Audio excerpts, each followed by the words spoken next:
अस्सलाम वालेकुम जी, my name is Asma Shaikh. Welcome back to my channel. तो आज हम बात करेंगे बॉलीवुड की मशहूर मूवी पद्मावत के बारे में एक चीज़ है, हम कभी भी इस बात का यकीन नहीं कर सकते कि असल में क्या हुआ, क्योंकि अक्सर हकाइक वक्त और सफ़र की तबाहकारियों के साथ तब्दील हो जाते हैं।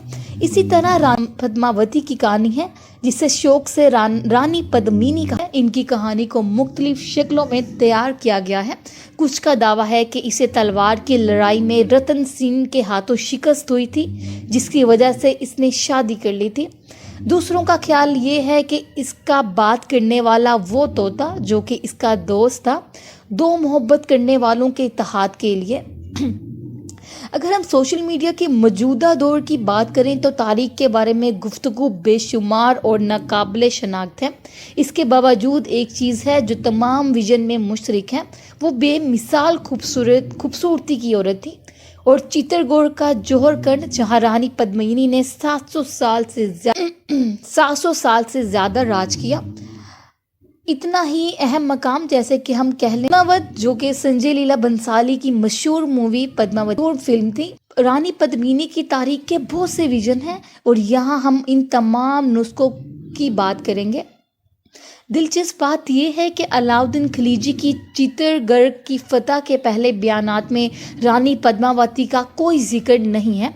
मलका का पहला जिक्र मुल्क मोहम्मद जियासी की उर्दू ज़ुबान में लिखी गई महाकाव्य नज़म में है, जिसका अनवान पद्मावत है। पद्मावत अज़ मुल्क मोहम्मद जियासी व सिंगल बादशाही, जो कि साबिक श्रीलंका के बादशाह की बेटी थी। एक दिलचस्प बात यह भी है कि रानी पद्मिनी का बात करने वाला तोता था, जो कि इनका करीबी दोस्त भी माना जाता था। एक ऐसी दोस्ती जिससे इनके वालिद सख्त नाराज थे, लिहाजा तोते को सजाए मौत देने का हुक्म दिया गया, लेकिन वो किसी तरह बच निकला और मकामी बादशाह रतन सिंह के पास पहुंचने में कामयाब भी हो गया। तोते ने रानी पद्मावती की खूबसूरती की तारीफ की और इसलिए रतन सिंह ने इससे शादी करने का फैसला किया। इसके ताकुब पे वो सिंघल तक पहुंचा और इसके पीछे मोहब्बत का पीछा छोड़ा। सिंघल तक पहुंचा और इसके बाद इनकी मोहब्बत परवान चढ़ी।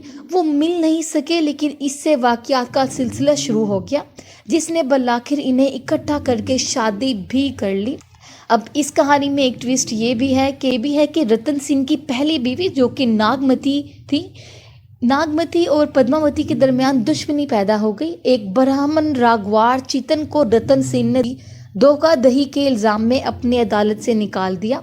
राघु दिल्ली के सुल्तान अलाउद्दीन खिलजी के पास पहुंचा और रानी पद्मावती की तारीफों के इसने पुल बांध डाले। इसके बाद अलाउद्दीन इसे हासिल करने पर तुला और चित्तौड़ का मुहासरा किया।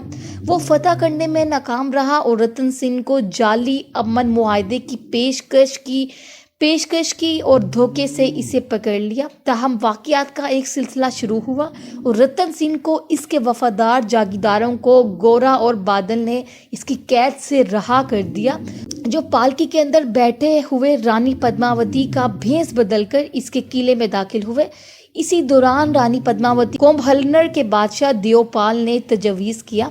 जब रतन सिंह वापस आया तो दोनों बादशाहों के दरमियान महलिक लड़ाई हुई और इन्होंने एक दूसरे को मार डाला।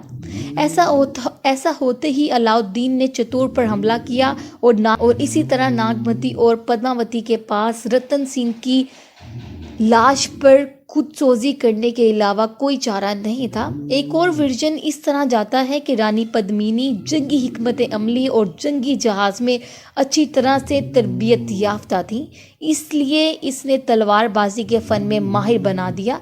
अपने स्यों मार के दौरान इसने ये शर्त रखी कि जो भी नामजद जंगजों को तलवार की जंग में शिकस्त देगा वो इससे जीत लेगा। नामजद तलवार लड़ाका खुद पद्मिनी थी। बहुत से शहजादे और बादशाह इससे हार गए और सिर्फ इससे बादशाह रतन सिंह ही जीत पाया, इससे जिसने शादी भी की। कहा जाता है रघु चेतन चित्तौड़ के शाही दरबार में एक फनकार था और खुफिया तौर पर एक जादूगर भी था, जिसने अपने मकासद के लिए बहुत से लोगों को कत्ल किया। एक बार रतन सिंह ने इसे रंगे हाथों पकड़ा और इसे सल्तनत से निकाल दिया। इसकी वजह से वो अलाउद्दीन खिलजी तक पहुंचा। इसके सामने रानी पद्मिनी की तारीफ की और अलाउद्दीन ने चित्तौड़ की सल्तनत का मुहासरा किया। इस विजन में इसने पद्मिनी को सिर्फ एक अक्कासी में देखा, क्योंकि इसने अपना चेहरा देखने की इजाज़त नहीं दी। अलाउद्दीन ने धोखे से रतन सिंह को पकड़ लिया और इसकी वजह से चित्तौड़ की खवातीन ने जोहर की तैयारियां शुरू कर दी, जबकि लड़ाई अभी जारी थी। चित्तौड़ की फौज के जितने सिपाही मारे गए, रतन सिंह भी अपने जवानों के साथ लड़ते मार दिया गया। कहा जाता है औरतें किले के अंदर एक खुफिया रास्ते से नीचे जो जौहर कंड तक जाती थी। पद्मिनी सबसे पहले जौहर कंड में छलांग लगाने वाली थी, जबकि दीगर खवातीन ने इसके पीछे छलांग लगाई।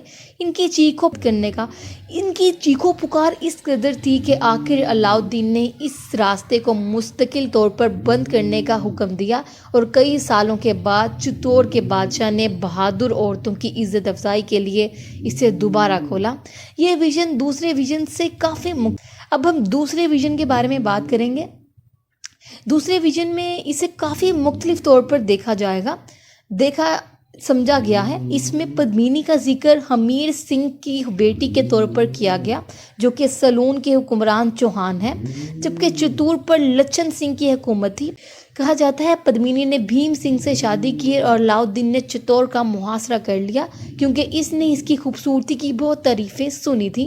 अलाउद्दीन ने गद्दारी के साथ भीम सिंह को पकड़ लिया, जिसे बलतरतीब गोरा और बादल पद्मिनी के चचा और इसके भतीजे ने बचाया था। तहम रेस्क्यू ऑपरेशन के नतीजे में चित्तौड़ फौजियों की एक बहुत बड़ी तादाद हलाक हो गई थी।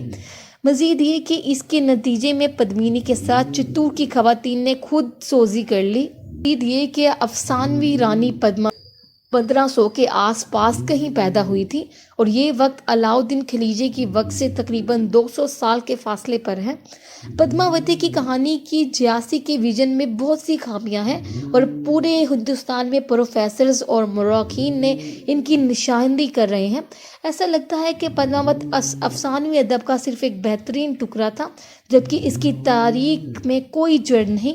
एक और हकीकत जो इस दावे की तायद करती है कि ये एक करूने वस्ती की हिंदुस्तान की तारीख का सबसे मुतअब्बर मौखिज़ ज़ियाउद्दीन बारानी की तख्लीकात को ज़ियाउद्दीन फ़िरोज़ शाह और निज़ामुद्दीन मुतअब्बिर मौखिज़ ज़ियाउद्दीन बारानी की तख्लीकात को समझा जाता है, जो मोहम्मद तगलुक और फ़िरोज़ शाह और निज़ामुद्दीन औलिया के दरबार के एक दानिश्वर अमीर खुसरो के दरबार में एक मुसन्निफ थे। हैरत की बात यह है कि इन कामों में रानी पद्मावती का कोई जिक्र नहीं।